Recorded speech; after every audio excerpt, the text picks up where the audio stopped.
All right, here we go. You ready?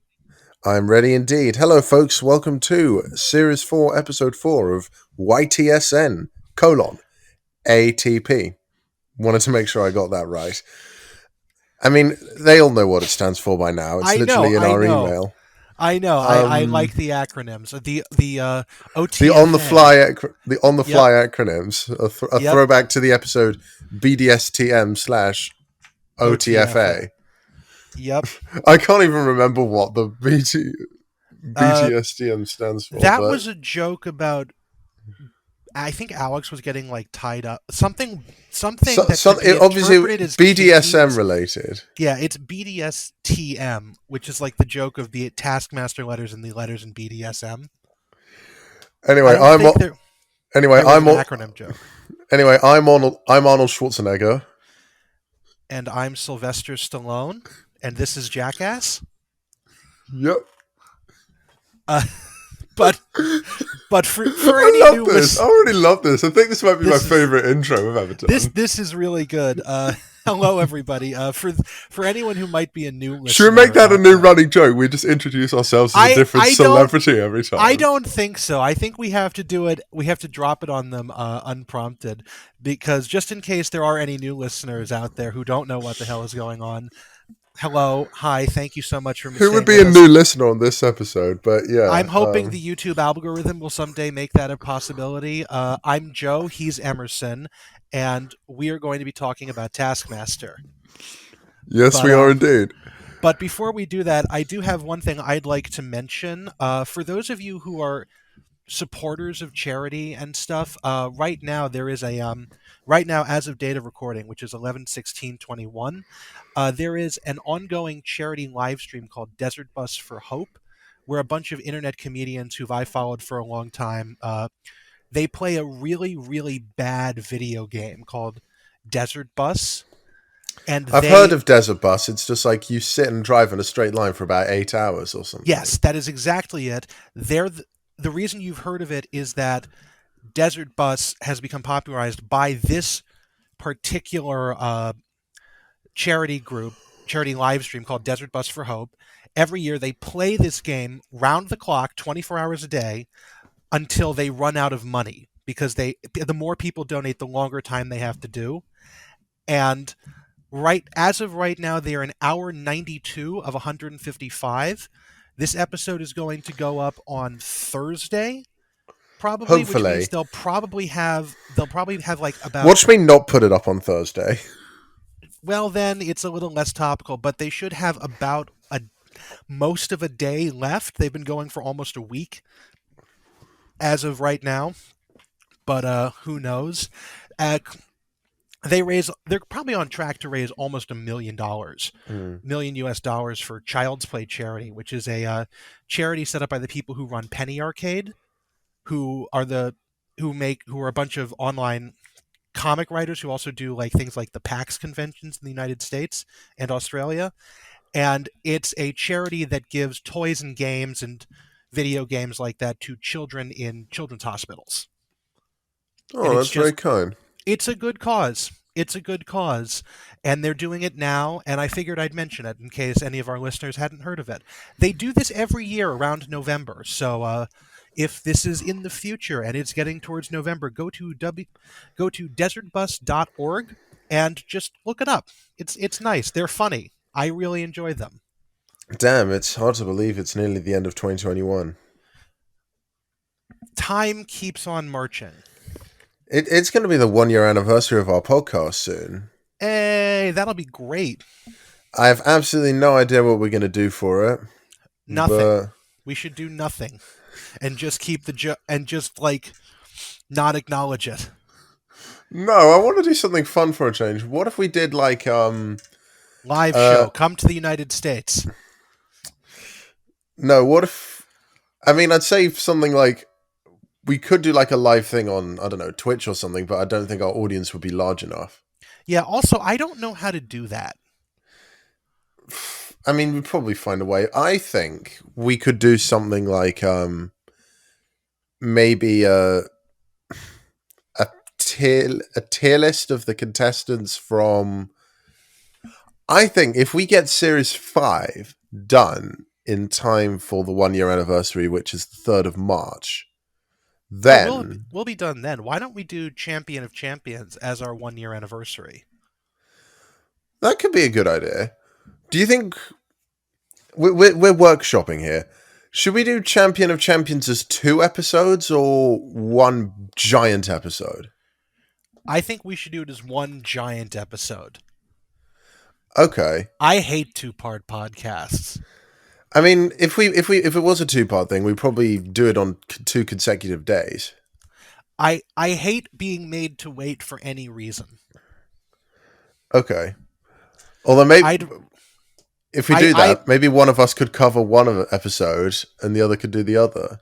Oh, is Champion of Champ? I thought Champion of Champions was a single episode. Is it two of them? The first Champion of Champions is 2 episodes. Oh, then The maybe we second could. Champion of Champions, which will be the winners from series 6 to 10, is just going to be 1 episode. Oh, okay. I thought they were both one episode. I run a Taskmaster podcast. Yay. Maybe we should do that as Don't two worry, you haven't episodes. seen past like series 5 or anything. Yeah. So, yeah, no. I think then we should probably do it as 2 episodes. And Hmm. We could yeah, release them on like consecutive days or something. yeah, that would work. I also want to do, maybe not necessarily for the 1 year anniversary, but I would like to do a tier list of the series 1 to 5 contestants. Okay. Yeah, that can work. Because like I think that'd be 25 contestants, and I think that'd be make for a good bonus episode. I'm sure there'll be a lot of hashtag controversy when I put like Hugh Dennis up at the top. I mean, I don't think people would necessarily disagree with that. I mean, I kind of like Hugh Dennis. He's not my favorite contestant of all time, but he's a good one. I think that Hugh's a lot better than he's given credit for on the show, as I will mention actually throughout the. Yeah, this is a very interesting episode for Hugh, but we will get to that in a Yeah, bit. Shall we stop bantering and start talking Taskmaster? this is barely banter. This is actually like production stuff. So, but yeah, Let us know today's what you want to do in terms of like extra 1 year anniversary content. yeah. Do let us know at ytsnpod@gmail.com. Uh, we have an Instagram as well, which I believe is called YTSN Podcast because I run it, but I don't think about it ever, and I haven't posted anything in months on it. That's a Or you, mood. well, nobody ever responds to it other than spammers because we're a very small podcast at the time. But you can absolutely reach out to us there. Do not reach out to us on Imgur ever because I hate Imgur, and it's I no. This is Watch not a someone reach out to us on Imgur. this. I Well, they won't swear. get a response. I swear to God, Imgur. When I created the account for the podcast, Imgur asked me what Imgur sent me a survey link, and I was like, "What is the things that you like the most about Imgur?" And I said it's fairly easy to rearrange the images because it couldn't let you leave that blank. And then they asked, "What is the worst thing about Imgur?" It's users. That was my answer. Wow. Imgur's users are actively awful, and I don't like them. Joe, you've become the very thing you sought to destroy. What?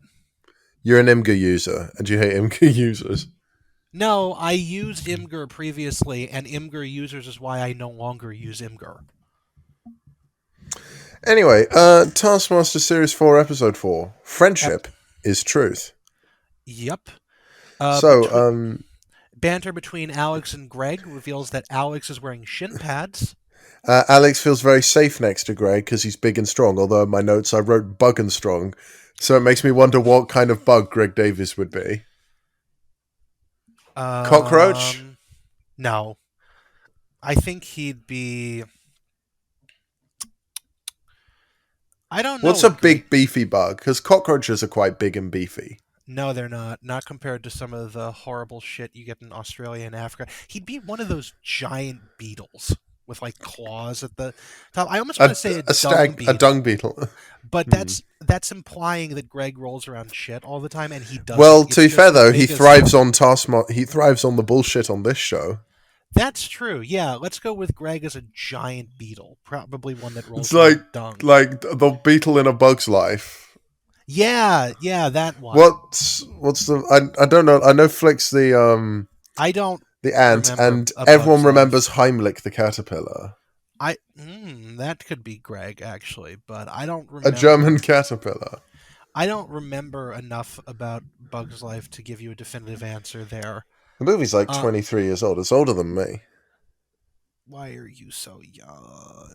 The first Anyways, Pixar film that came out in my lifetime was Monsters Inc., and I was 5 days old. okay.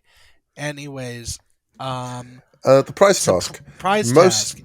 the contestants have Surprising. been asked to bring in the most surprising picture of themselves. I'm taking this one. Am I right? Yes. Okay, so Joe Lycett. Big up Joe Lycett. He is in first, and he has brought in um, a very, very iconic picture. It's a picture of him in a hammock, shirtless, and his back fat is pressing through, sort of like. I mean, obviously, well, it'll be in the Imgur file, but if you don't know the picture in question, what the hell have you been doing all your life? Um, Yeah, he's getting basically imprinted on it. Like if you like wrap a ham or something like that, the oh yeah, weave that's what it is. of the hammock is doing that. Huh. I see why they call it a hammock. Humor. Anyway, Humor. Hugh humor. Um, Also, I should mention that Joe Lycett's face is in his picture is very funny. He's got like a weird bucktooth smile. Anyway, Hugh Dennis. Hugh Dennis, notoriously known for being shit in the prize tasks up to this point, completely misses the point of the task. Well, not completely, but it's like he says it's not. They're asked to bring in a surprising picture, and Hugh Dennis right away says that the picture is not surprising, but instead the use it's been put to. It's a So Hugh Dennis has brought in a cardboard cutout of his face that's been made into a mask, and what he has done is that he wears it when he goes shopping, so that people don't think he's Hugh Dennis. Because why would Hugh Dennis wear a Hugh Dennis mask? Doesn't make any sense. And then nobody bothers him. It's and it weirdly does work. Although Greg is Probably in. probably because there's a strange man dressed like a serial killer walking around with a mask on his face. Don't go near that man. When you say dressed like a serial killer, is he a serial killer before or after the mask comes on? I think if we're going along with the running joke this season that Hugh Dennis is in fact a serial killer, then however Hugh Dennis chooses to dress is like a So serial. anyone who dresses in just like a cat, anyone who dresses just like a dad is a serial killer. Maybe not. Maybe it's the Hugh Dennis face as well. Maybe it's the fact that it's Hugh Dennis. Hugh Dennis maybe just puts out an aura of serial killer. So like Alex's reasons for wearing a different tie every time for every one of Mel Gedroich's task is, in his words, because of Mel Gedroich. Hugh Dennis looks like a sociopath because he's Hugh Dennis. Yes. Not a sociopath, a psychopath. Yeah. Very easy to mix up. But Yeah. speaking of Mel, Mel has photoshopped herself into a painting, and I'm not going to be able to pronounce the. Should I try pronouncing the name of this I didn't write painting? it down because I don't know how to write. I couldn't even begin to tell you how it was spelled. I know it's by Manet, not Yeah. Monet. The only reason I was able to spell it right is because I don't normally watch the episodes on all four. I'll just watch them on Do a they have web. subtitles? Yes, they do have subtitles on all four. So I went there. Le déjeuner solaire. Oh, for God. I'd apologize to.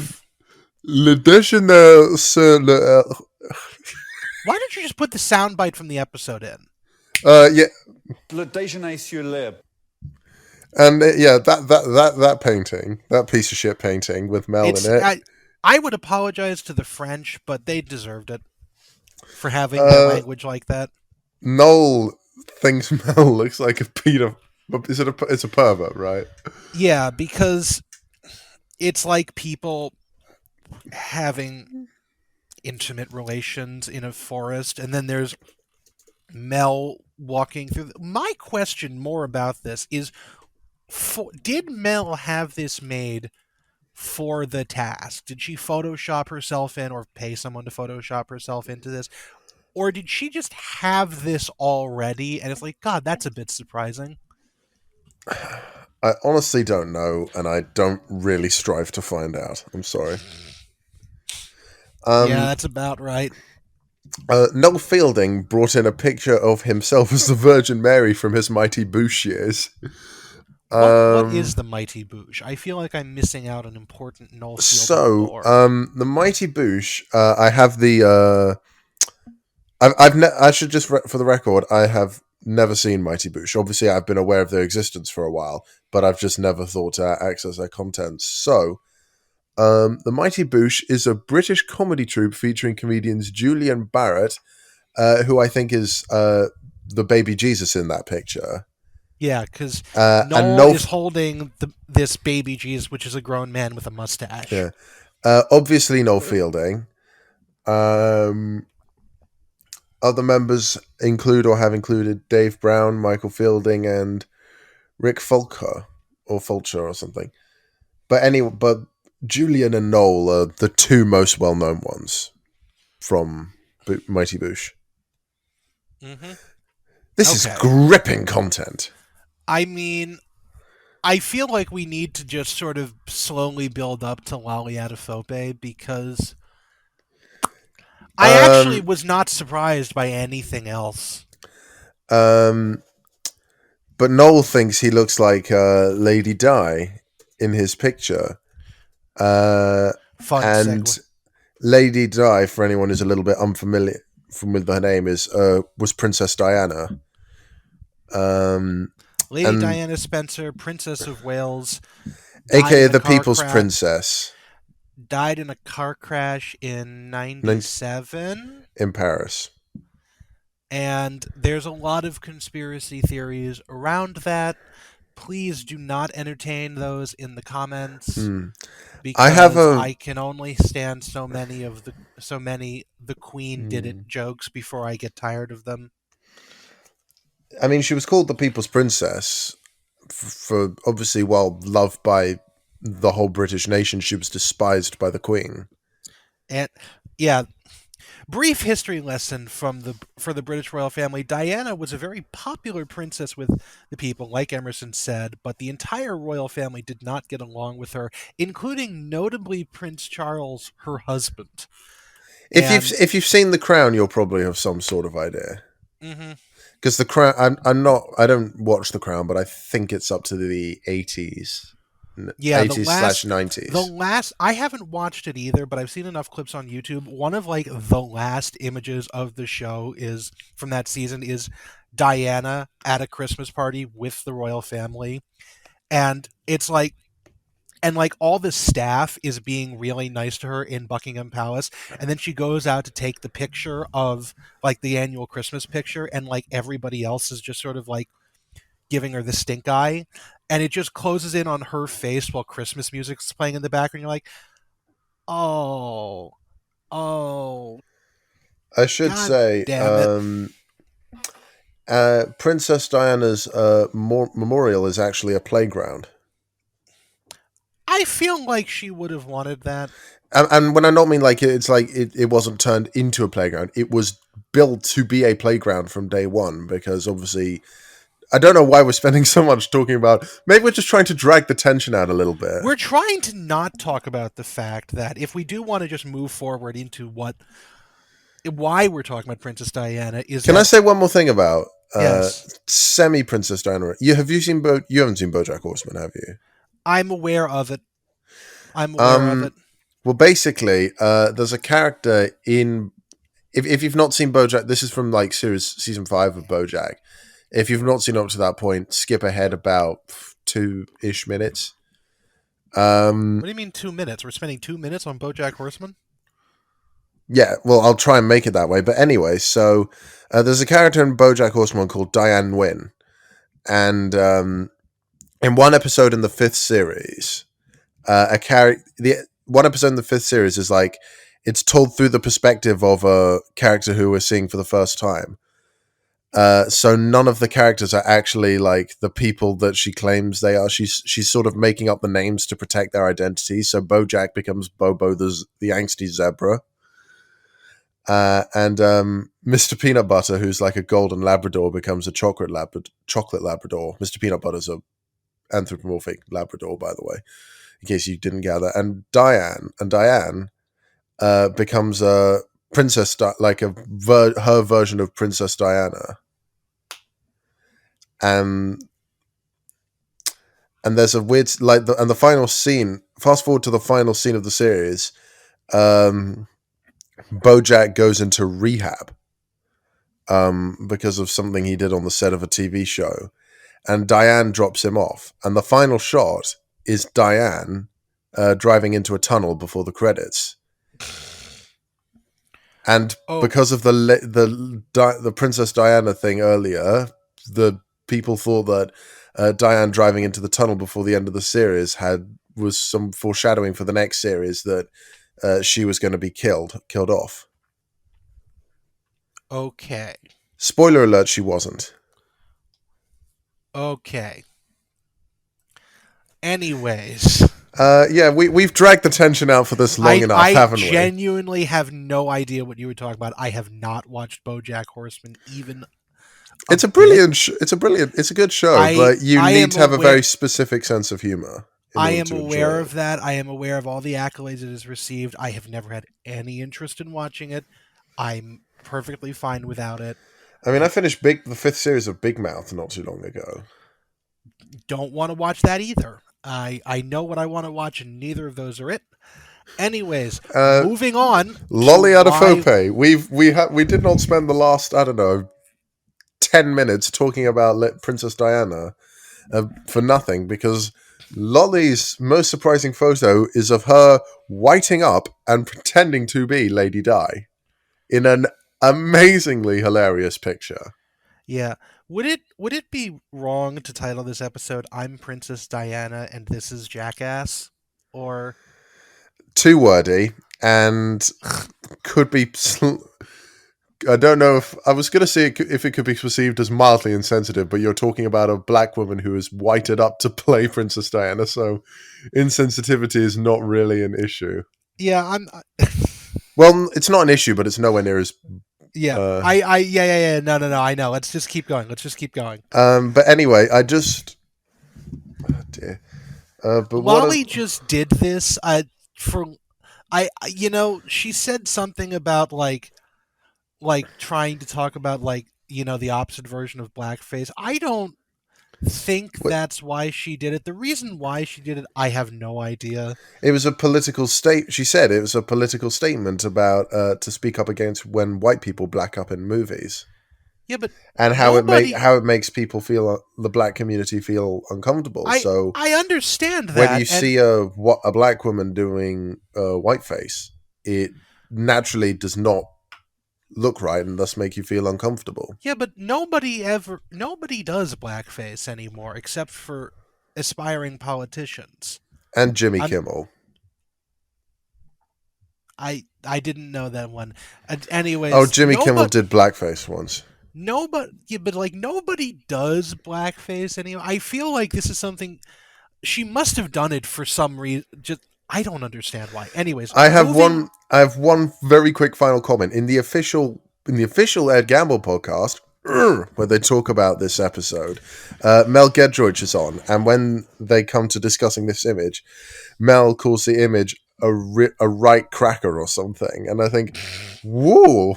I'm sure it was completely unintentional, but yeah, damn, that you can't not see that because. I can definitely see Mel doing it unintentionally, and I imagine that whoever they had editing this was had to edit out Mel, realizing what she'd said about 3 seconds later. Oh no, it stayed in. Well, no, I meant like Mel swearing, like shit. Did I actually say that? Oh no, she didn't. I don't think she was even fully aware of the concept. Oh, my brain's all over the place. Anyway, scores finally. Lolly's amazingly surprising picture gets her 5. Joe's hammock gets him 4. Mel in the Manet painting gets her 3. Noel gets 2 because Greg doesn't think it's the most surprising thing. And Hugh Dennis, he's blown it once again with the prize task and gets 1 point.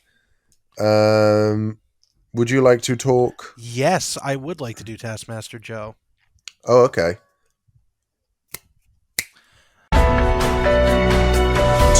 Taskmaster Joe.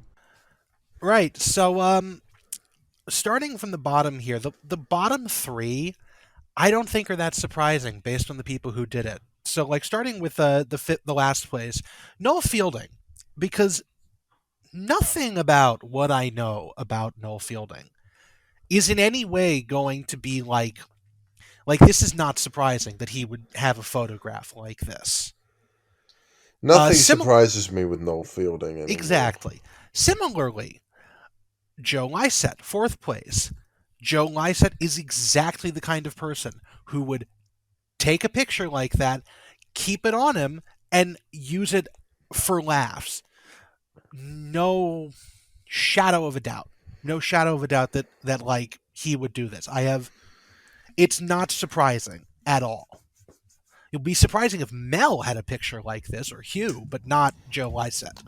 I mean, if Mel brought in a picture of her sitting in a hammock with any potential back fat that she had pressed through, it would be both amazing and uncomfortable at the same time. Yeah, but like you see, that would be very surprising. And the fact exactly.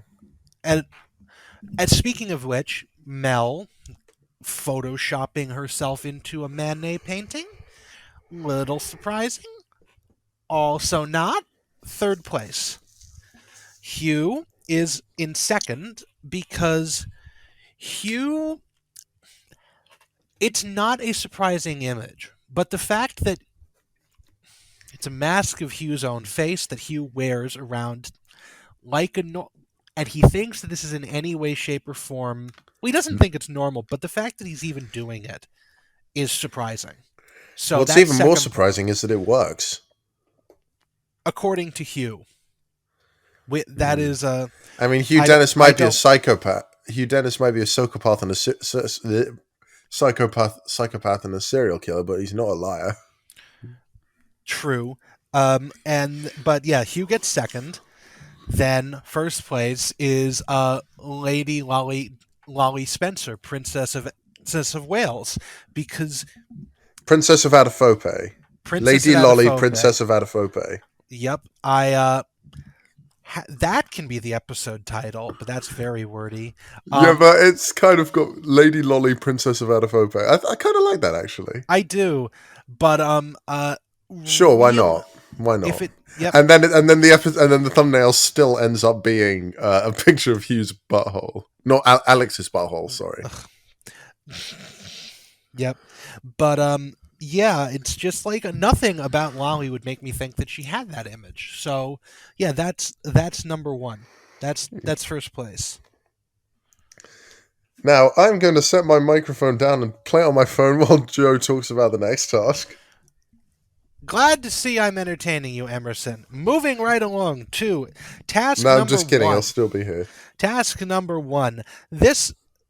Make the highest splash. You have 15 minutes and 1 attempt. Also, so before you commence the task, you must say who you think will win the task.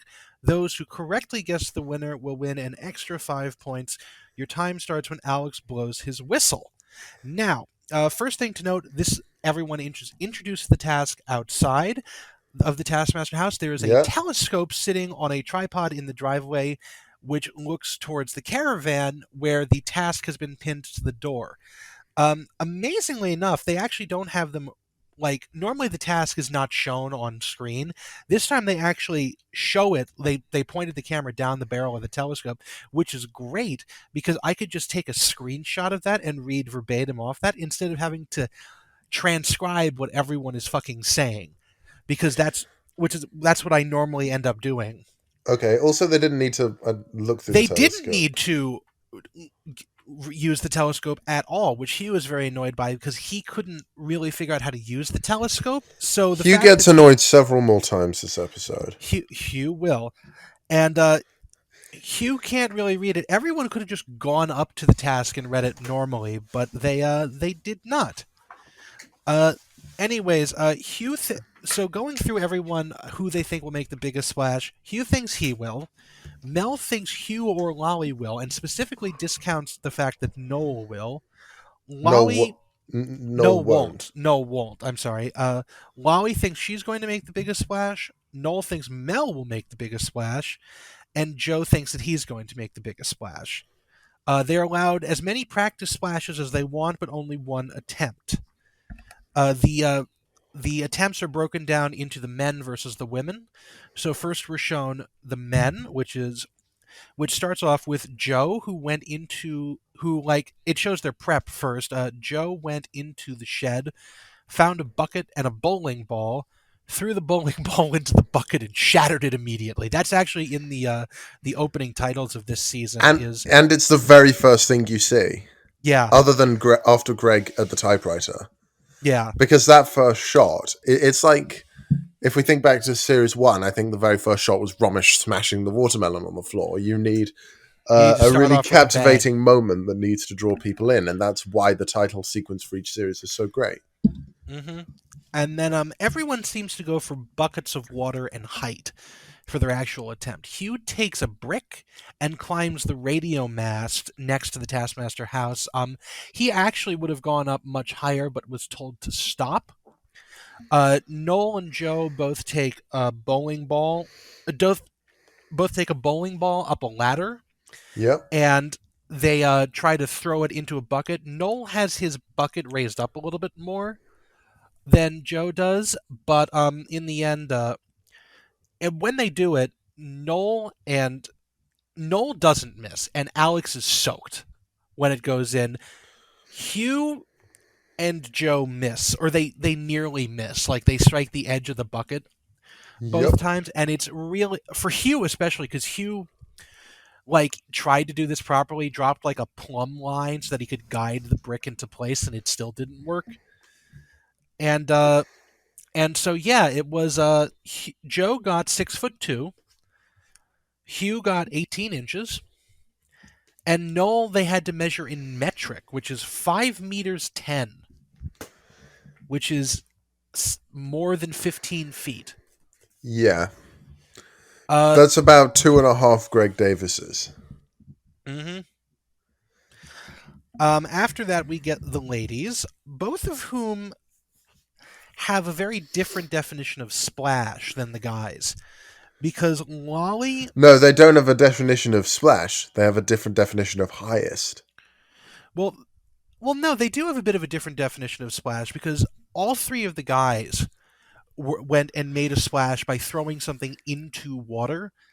Mel and Lolly threw water onto something, because Lolly But repeats what she did. they still have different definition of highest. Well, we're going to get because to that they in a measured moment. it in We're going to get to that in a moment. But all right, Captain, calm down. I have a way I was going to read this out, because Lolly did what she did in the rubber duck off the wall task from episode 1, and she tapes the hose to a pole and then sprays the hose around. She tapes and sprays water out of the hose. Mel also climbs the radio mast with the pole and with the hose, and then sprays the side of the Taskmaster house, getting as far up the building as like the 3 o'clock position on the wall clock on the side of the house. How bougie is the house that it has a clock on the side? This house is on a golf course. It's very bougie indeed. But I think someone actually lives there when they're not filming. It's like an Airbnb or something, or it's some sort of rentable house. We've talked about this before, but anyways, Alex has to define the word splash for everybody, and basically what it comes out to is that Mel, because she pointed the hose at the house, because splash is basically when the water impacts the surface and bounces off. Mel's created a splash at the 3 o'clock position on the clock on the side of the Taskmaster house, but and Lolly, because hers was splashing on the ground after it had come out of the hose, was splashing as soon as it hit the ground. Yep. Personally, I think that both of those are horse shit, and I would not have allowed either of those, because in my mind, a splash is like when a bowling ball falls into water. That's a splash. This is not a splash, but we're not debating that because that's a much bigger argument. Anyways, because of how this was, Lolly's is scored like less than like a couple of millimeters or an inch or two lower than what Hugh got, because it's splashing off of the ground, and Mel got 4 meters 50 centimeters Putting her because second. because that's how high up on the house she was, which gives her second place, Noel first place, and then I think it's Joe, Hugh, and Lolly in that order.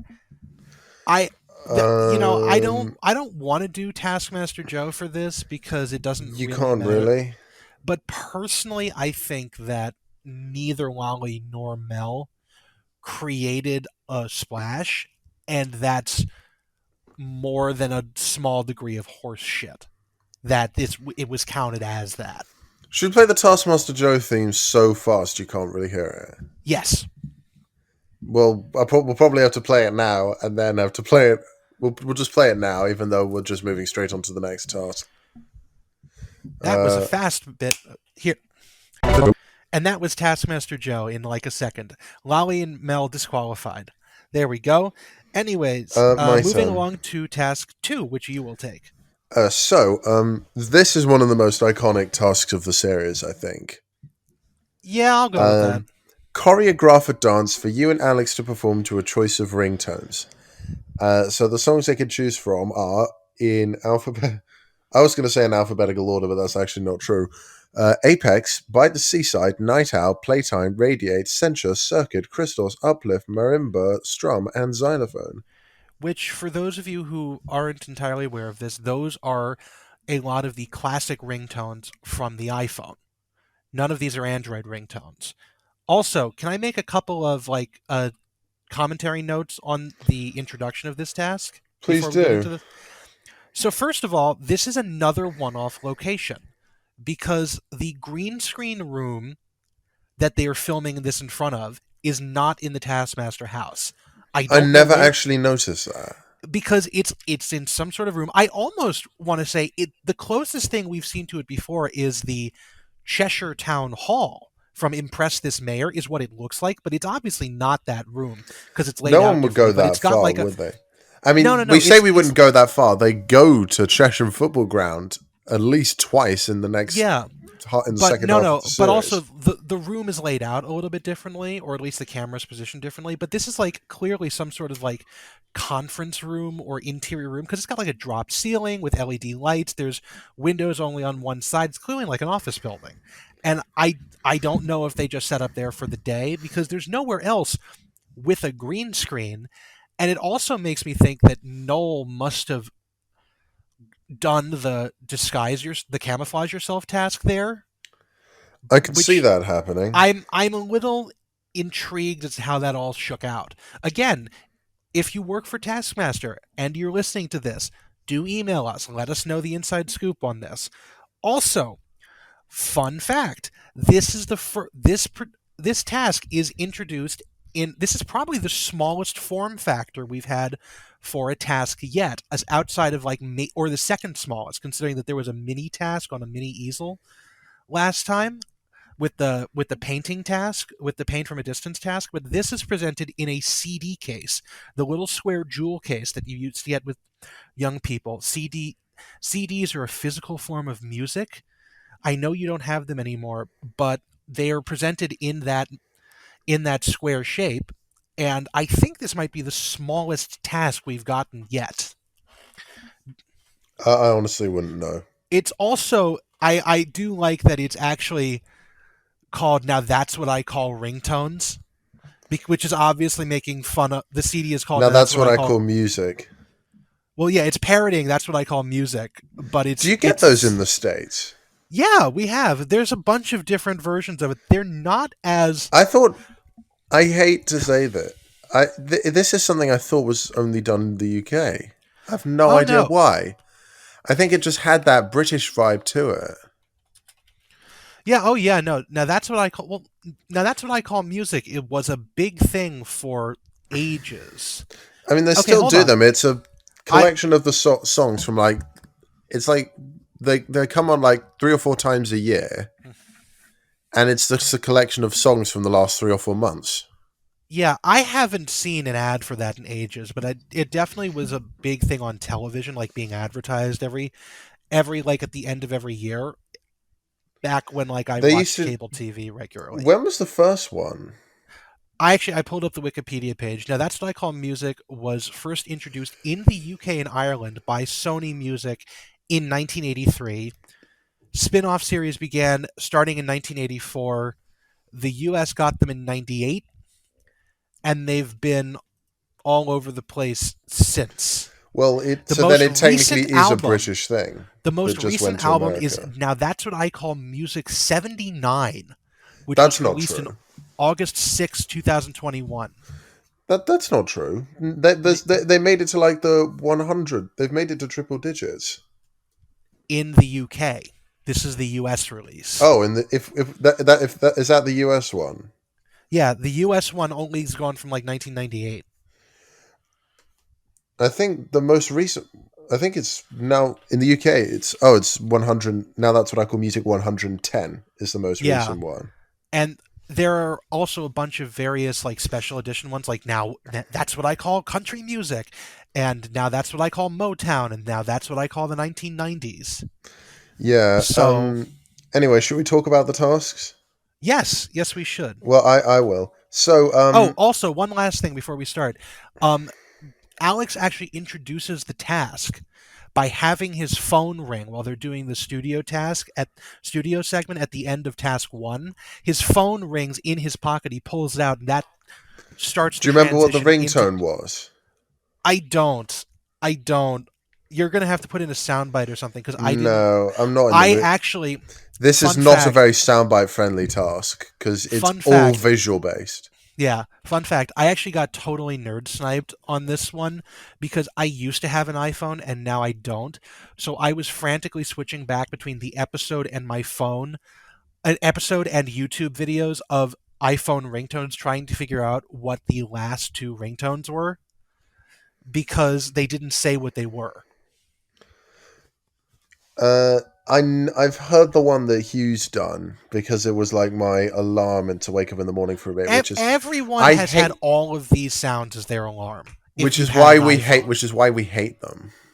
Yeah, like I when I had an iPhone, I had to segregate several ringtones as just ringtones and never use them for my alarm.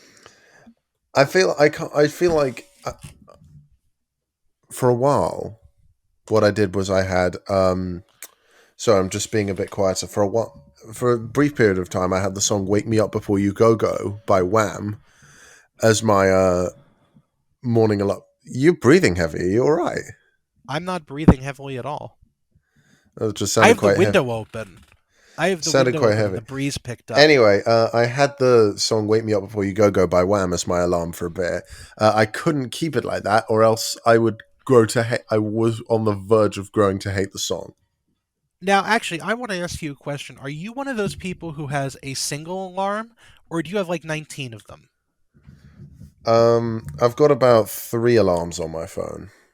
Okay, cool. I have like 19 different alarms between like an hour and a half before when I have to get up and when I have to and when I'm officially late. Like I am not a morning person. I don't think And I'm not a morning person either. I hate mornings so much. but yeah, the iPhone ringtones are kind of here. Fun fact about the iPhone ringtones. Sometimes you get attached to them so much you don't want to give them up cuz I set one of the alert tones, not even a ringtone, as the ringtone for my mom when she called me. And when I went switched to Android, I could not actually think about having her as a different ringtone. So I had to find a YouTube compilation of all the alert tones from an iPhone, download it, cut out just that little one from it, and put that into my phone so that I had the correct ringtone. Cool I story, have bro. an. Anyway, Mel Oh my god. Gedroych. You don't get to be that dismissive when you made me listen to BoJack Horseman trivia. No, it's my podcast. Remember, I'm in the driver's seat here. Okay. You are the backseat driver. Anyways, keep going. I feel bad. You can. I'll give you an extra minute to talk if you want. No, I'm good. That was the end of it. Oh god, I'm such a. Can I say that? It's your podcast, man. You're the one who does the editing too. I don't think I can. I'll censor it. I don't mind. And anyway, censorship is funny. Anyway, Mel dances to what she thinks is censure, like it was literally the word censure was the whole focus of her piece, but it was actually radiate. Yeah, she thought it was I thought it was a very sensual-esque dance done on their knees. Yeah, they did it in front of the green screen. Her and Alex were in a back alleyway. They come together and just background. they ask, "Is this censure?" To which the answer is no, and then Radiate plays. Well, no. Mel goes, "Is this censure?" at the beginning of it. Yeah. Radiate plays, and then That's she why I goes said at the the end answer of it. was no. This is censure. She says at the end. She was wrong then. She was wrong. Actually, they have the whole sound. I wrote down exactly when the soundbite of her figuring that out at the end. It said like 18 minutes 37 seconds. If you want to play that, of when Alex tells her she played the wrong one. I mean, sure, okay. The only problem was it wasn't censure, it was radiate. But apart from that, yeah, you read the CD wrong, but it was, yeah.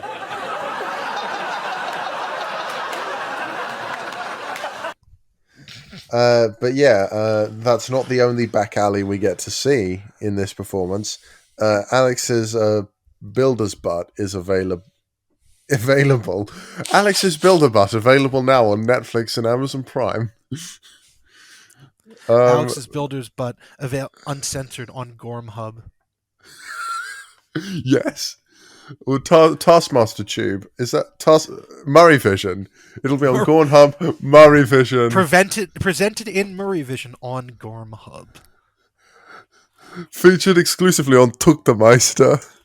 No. It's the short film that plays before Taskmaster in the theaters. Oh yeah.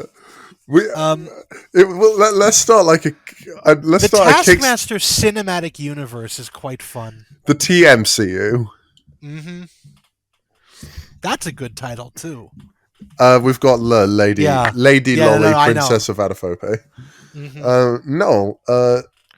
Noel suggests that he likes the idea that in Alex's back alley, there's a tiny little Alex and Noel doing Alex and Mel performing. Alex and Mel, dance. sorry, yeah. It's recursive all the way down to the subatomic level. It's like goes on for infinity. I'm sorry. I don't know why I find this so funny. No Fielding. No Fielding. He actually chooses censure. And it's he and Alex doing some cheeky running, kind of shrew/stoat movements depending on who you were. It looks like a doggy paddle as well, if they're doing it. Yeah. So they start off running through a jungle, and then they go into. Noel says they're in Covent Garden, but the Hamley's toy store is on the street. It's the big building with all the red canopies next to it. And I've been to Hamley's, and I know it's on Regent Street. In London. But this means nothing to you. It's London. No. Yeah, I was going to say it's an urban background, and then there's... It's Regent Street, not Covent Garden. And then there's...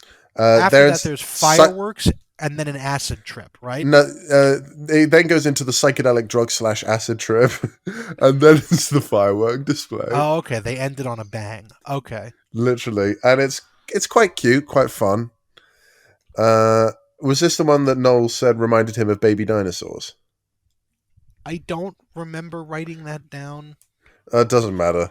I can't be asked to go up back and see, but yeah, it's a cute little piece. I liked it. We'll talk about Joe and Lolly together as they're quite quick. Lolly and Alex are in a theater. Well, it looks like a puppet show theater kind of thing. Yeah, with it's the draped red curtain background. I think Yeah, that's just like a default image setting.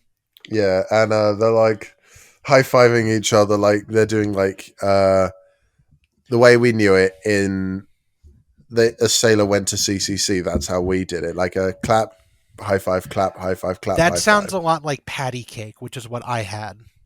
Which is what I thought it looked like.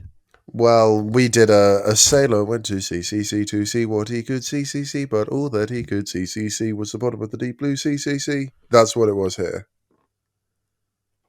Cool. You probably did like a bunch of hand motions that I didn't see, but Oh no, it's just the I same as like clapping, I high I fiving, take clapping, your high word. I fiving. take your word for it. I take your word for it. But yeah, Alex accidentally high fives Lolly in the face. I'm going to put accidentally in quotation marks because to this day I still don't know whether he meant to do it or not. But it's okay because friendship is truth, and truth is friendship. Mm-hmm. Joe, I love Joe so much because it was so simple, but so funny. He and Alex sort of like lock legs and just hop around in a circle. Well, they're holding hands under each Yeah. other's legs. And Alex is wearing Joe's Macklemore pimp coat. That's officially what I'm calling it. And they're both in sunglasses on a plane runway, and then a plane actually comes and they run away from it at the end. Yeah. And we don't know what song it was, though. I do know what song it was because I looked for like 10 minutes to try and figure out which one it was. It was Playtime. Because I could remember the melody, but I didn't know what it was called. And so I had to search through like 3 different compilations to find it because there's like 2 different ways you can search for iPhone ringtones. And if you look up the classic ones from like the iPhone to the iPhone 4, there's a bunch.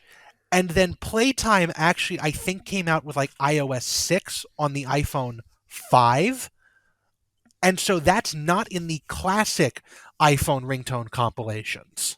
Oh, okay. Because when Apple upgraded to new ringtones with, I think, like the iPhone 5 or the iPhone 6, they moved all of the OG ringtones into their own little folder at the bottom of the screen called Classic, which is why everyone calls them as the classic iPhone ringtones.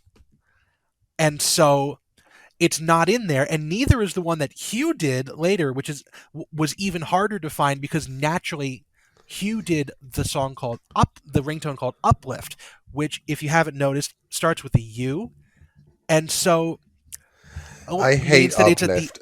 I didn't know it was cool, but I hate it. Of every compilation because there's only one after that is Waves, and Xylophone, which means that you are sitting there for like 10 minutes as this compilation plays, trying to figure out which fucking one it is.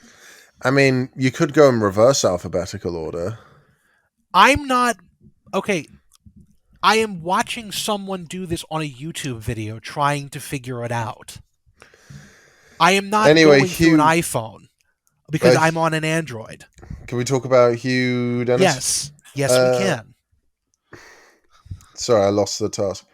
Hugh Dennis dances to Uplifting, as you said. I already hate the song. Uplift, sorry. I already hate this ringtone because it was my alarm for a while, so I associated it with the feeling of great discomfort, and I still do. You know what I just realized? What? This song is called Uplift. What do Hugh and Alex both do? They uplift each other.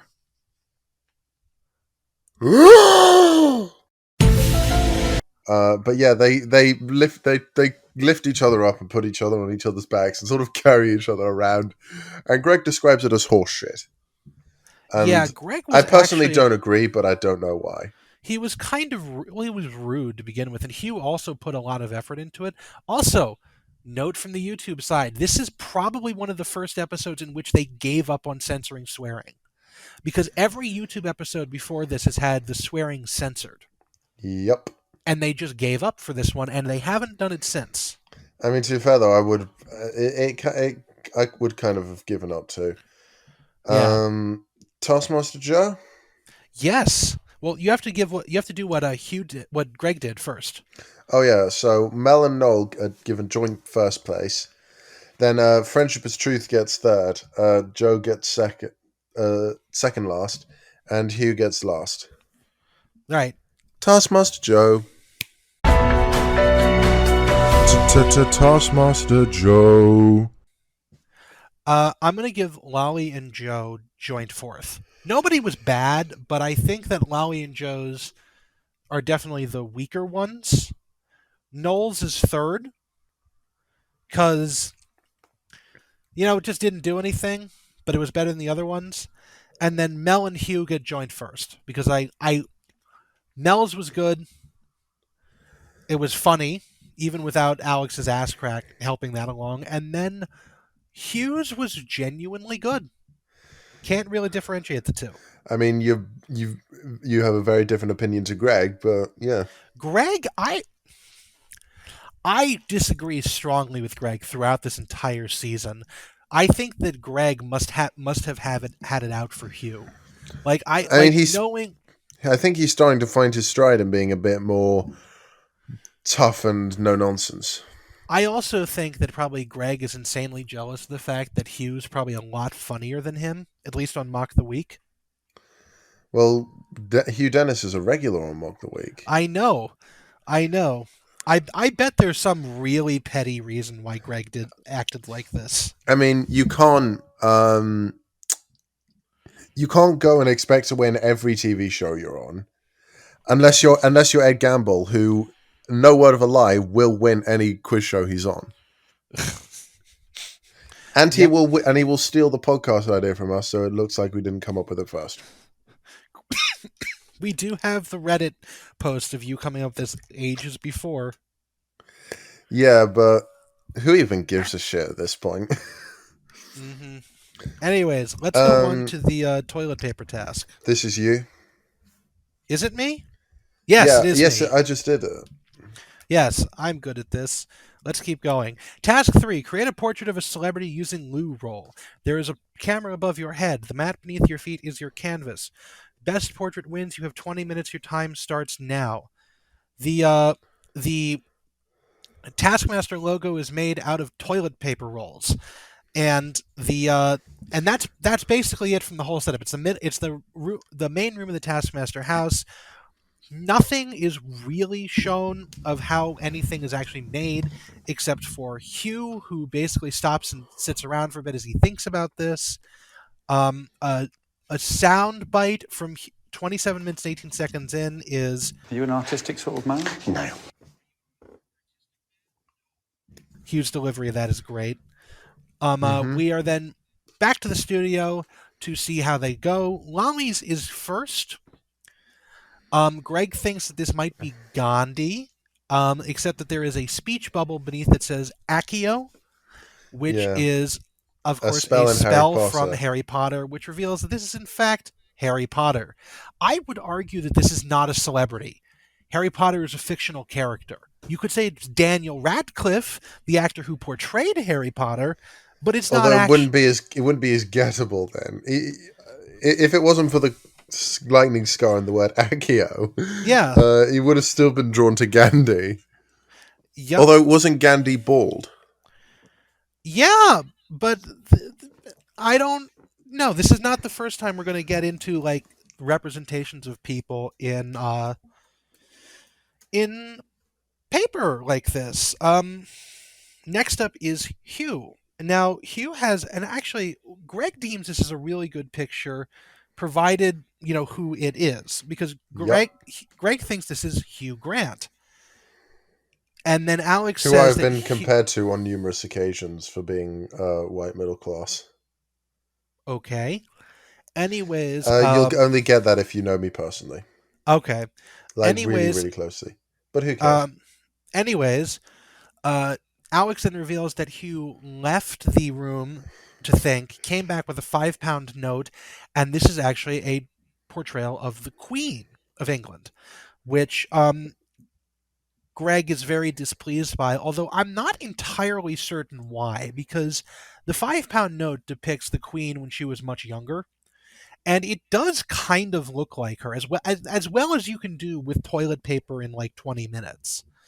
So it's not a terrible design. It's just very It's sort of not at like all. minimalist.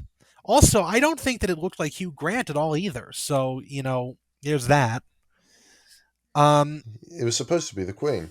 yeah, well it doesn't yeah, but next up is Noel Fielding, who did a self-portrait that looks great. Not much to be said there. Next up, Joe Lycett. Another person with a speech bubble. This one says I'm Pam, which I don't know this reference, Emerson. Who is Pam St. Clemens? Pam St. Clemens is one of the characters from the show EastEnders, one of the longest characters to appear. She's been played by well, Pam St. Clemens is the actress who plays the character, but the character's Pat Butcher, who's the Oh, EastEnders character who's been in for about who was in for about 30 years. okay, cool. So a soap opera character. Okay, I didn't really get that reference, but does it look like her? Sort of. I'm trying to see if Pam St. Clemens was the Pam consistently played Pat Butcher, except for a woman called Emma Cook who played her in flashbacks. But yeah, Pam played Pat Butcher for a solid 30 years, Okay, from episode 138 to episode 5286. good for her. Consistent work is good. Anyways, on to Mel, which so Mel. Okay, so it comes out, and we think that it's like Jesus. That's an option. Actually, the entire soundbite of this is really good. This is a 2938, and honestly, they'll be able to tell it much better than I ever could. But just to describe it, it's a very like broad individual, like a man with long hair done in toilet paper. And if you could play that soundbite, Emerson, right now, Yeah, I can yeah. see why So Greg would guess those people. yeah, yeah. Mel's hopes of getting the top spot are not exactly staying alive, if that's her interpretation of Barry Gibb. Well, but she thought it was Chris Christopherson, who I've never heard of.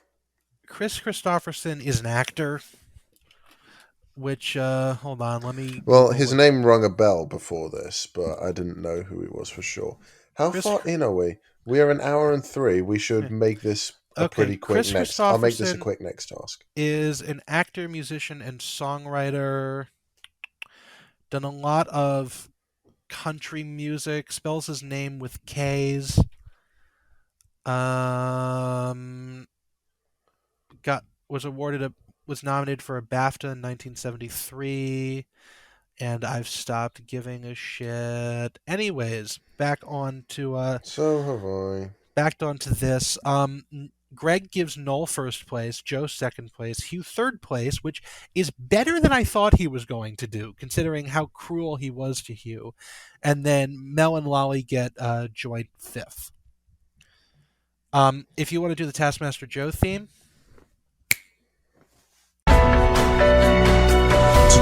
Taskmaster Joe. so Noel, I'm giving first. Very good thing. Yeah. Joe, I had actually in my notes as second with a question mark because I didn't know who What Pam to do? was. But if you say that it looks like her, I'm going to give him that. I mean, I don't really care, to be honest. Hugh gets third because I thought that it wasn't a bad representation of the Queen, but it also could have been a little bit more identifiable. Uh, Mel gets fourth place because doesn't really look like Barry Gibb or Chris Christopherson. But Lolly's was actively unidentifiable without the speech bubble, so she gets last place. Mm-hmm. Fair enough.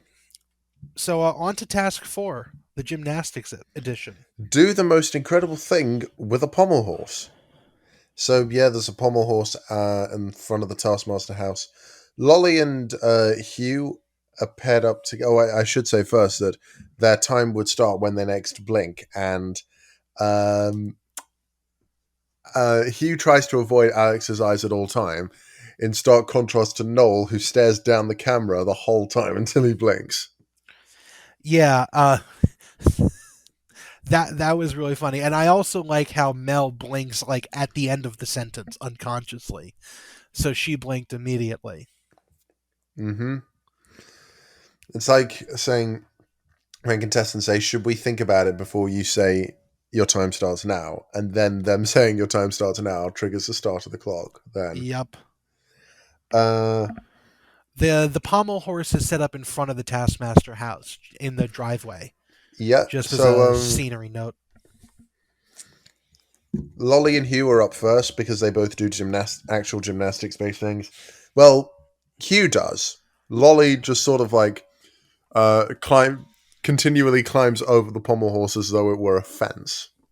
Yeah, it's really funny. Lolly apparently like watched gymnastics stuff from the London 2012 Olympics, 2012, and which wasn't even the most recent Olympics at the time of this.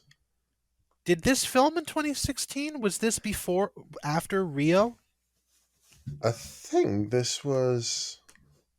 I mean, there would have been a Winter Olympics between these two. I don't remember. When was the 2014? They wouldn't have done pommel horse in the Winter Olympics. Are you insane? You said there was an Olympics. I mean, I'm not. Summer Olympics. Yeah. I just can't remember when the 2014. It was broadcast in 2017, like April. So this must have been filmed in like November to January. Okay, so yeah, this would have been after Rio. Also, just for my own edification, 2014 was in Sochi. I'd forgotten that. That's why I was trying to figure that out. But yeah, Lolly, not great. Greg says that if she had just come out by the pommel horse and stood next to it without doing anything, it would have been perceived. Did I just say perceived as more incredible, not conceived?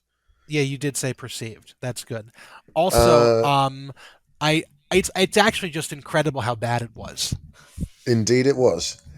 In stark contrast to Hugh Dennis. Now, I should say that Hugh Dennis is actually wearing Alex Horn's vest. No, Hugh was wearing a tank top. Yeah, that vest. That's what we call the white things that go under your clothes. British. That's what we call I didn't think that was Alex's. I thought that was it. They said so on the podcast, the official podcast, when Hugh Dennis went on that one of his highlights was letting Alex borrow his vest.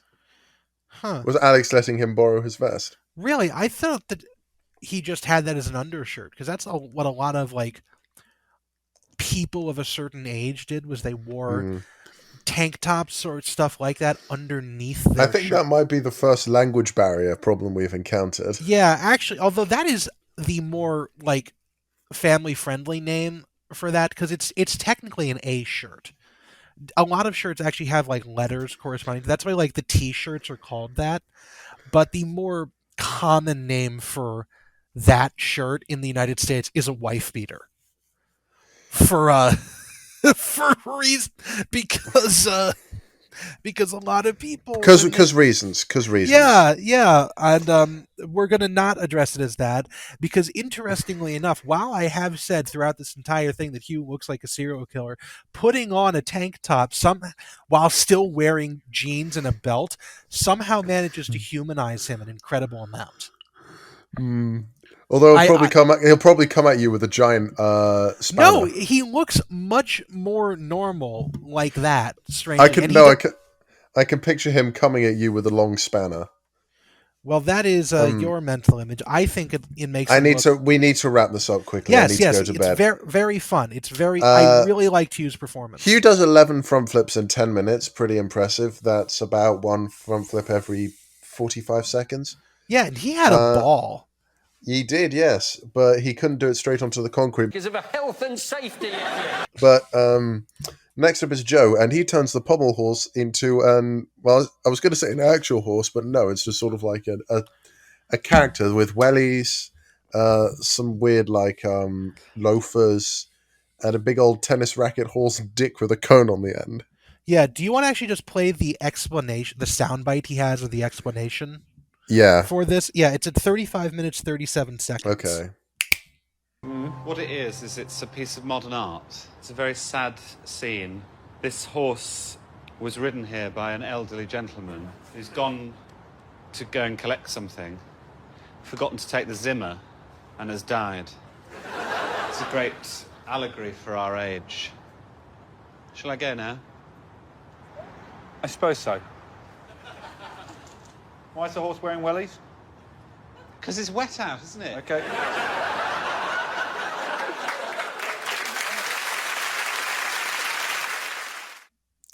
Next up is Mel, who attempts to make the pommel horse disappear, Harry Houdini style. And she does.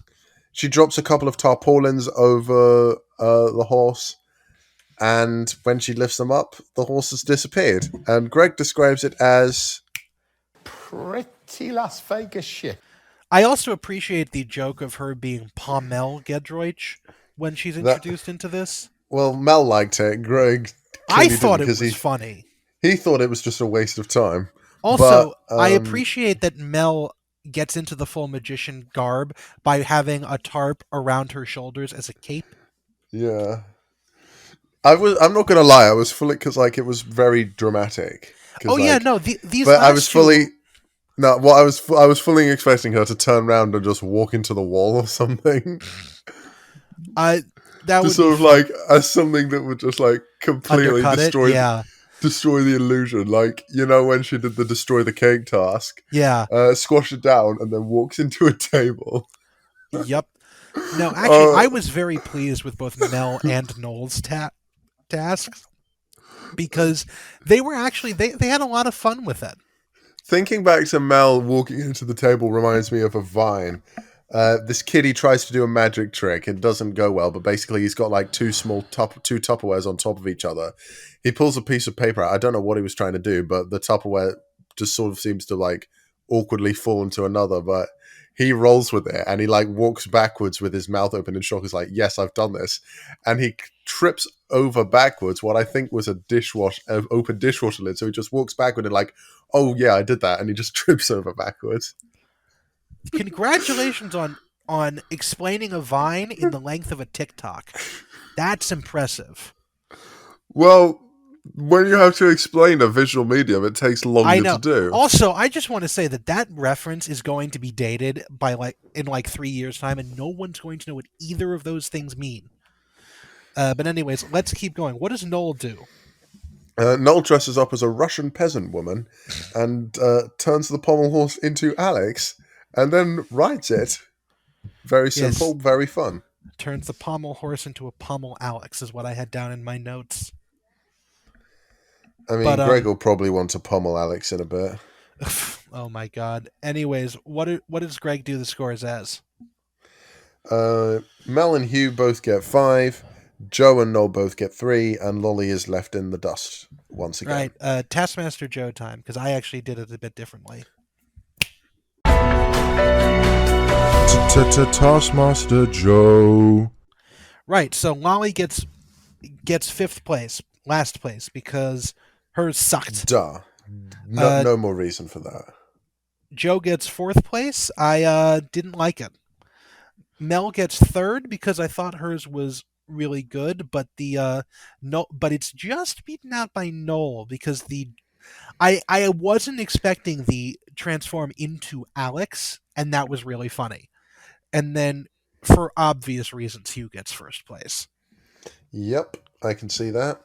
So there's only one task to go, and it's the live task. I'm glad you're taking this one, because I literally wrote down nothing for it, except the scores.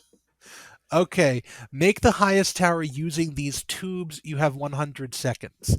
Again, this is a very visual heavy task, but there's a bunch of tubes piled up on top of the tables that they always They're have in like front of them. kitchen roll tubes that have been painted in different colors. Yeah, and there's always a table in front of each contestant on the stage, and so they're piled up there. The notably the tower is measured from the height from the bottom of the tubes to the tops of tubes, not from like the floor to the top. And Mel, Lolly, and Hugh do try and actually make structures, but Noel and Joe hedge their bets and kind of assume that everyone else is going to fuck up and knock them over. So they don't do anything, and this for probably the only time in Taskmaster history, this blows up in their faces because nobody actually makes anything fall over. Mel and Hugh each get 3 tubes high, and then everybody else gets 2 because, like, I think Lolly just didn't get hers very high, and then Noel and Joe like scrabbled and were like, shit, we've got to build them taller. I personally think that somebody should have gone around and at the very last second knocked over the other people's towers, but that would be bad sportsmanship. And it would also be, you would make no friends doing that. Oh yeah. That's why I was like, this cast would definitely not have done that, but I could totally see Ramesh doing that. If Ramesh was just desperate to win, he definitely would have. Yeah. Because he lost by a point in the first series despite not winning a task, and he blames Despite it all not on winning an episode, yeah. and he blames it all on Josh's bean point. Mm-hmm. And so, yeah, at the end of the episode, Mel Gedroych, coincidentally enough, wins by a single point. And overtaking Noel Fielding at the last possible moment, she goes on stage to collect her surprising photographs and immediately puts on the Hugh mask, which I We're think at is the really halfway funny. point of the series too. I don't have the scores up to this point though, which I I don't probably should either. have done. I didn't write them down. Who gives a shit? If you're listening, you probably know how it went. How the series went. Who gives a shit? Says the guy who's really tired. Go to bed, Emerson. We're going to finish up this episode right now. Goodbye, wait. everyone. Oh, okay, What? bye. What's up? Do you have more? I haven't clicked the end yet. I was just going to say, we said we were Arnold Schwarzenegger and Sylvester Stallone in the beginning. Oh. I hate to say that we are not Arnold Schwarzenegger and Sylvester Stallone. We are just Emerson Lote and Joseph Zadar, 2 lonely guys who do have nothing better to do with their lives. Bye! I resent that categorization as 2 lonely guys. You can be lonely. I am not. Goodbye.